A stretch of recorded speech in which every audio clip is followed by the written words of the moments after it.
মা ফাতেমার গল্প। একদিন রাসূল সাল্লাল্লাহু আলাইহি সাল্লাম মসজিদে ছিলেন। হযরত ফাতেমা রাদিয়াল্লাহু তাআলা তার পিতাকে দেখতে এলেন। তিনি তখন কিছুটা কষ্টে ছিলেন, কারণ ঘরে খাবার নেই, চুলায় আগুন জ্বলে না। হযরত আলী রাদিয়াল্লাহু তাআলা তখন বাড়ি ছিলেন না এবং অভাব অনটনে সময় কাটাচ্ছিলেন। ফাতেমা রাদিয়াল্লাহু তাআলা ভাবলেন, পিতা মুহাম্মদ আল্লাহর নবীর, তার কাছে কিছু সাহায্য চাইলে তিনি নিশ্চয়ই কিছু করতে পারবেন।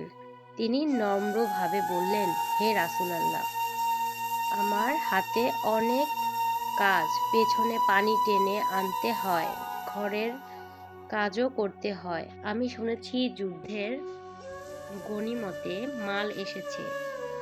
যদি আপনি একজন খাদেম দিতেন তাহলে কিছুটা সহায়তা হতো।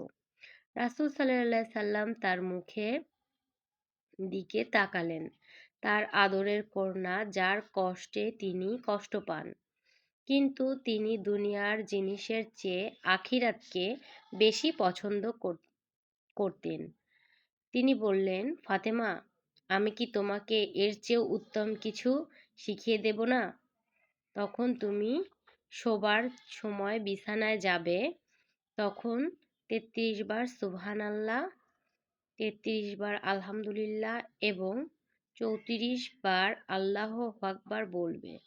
এটা তোমার জন্য খাদেমের চেয়েও উত্তম হবে।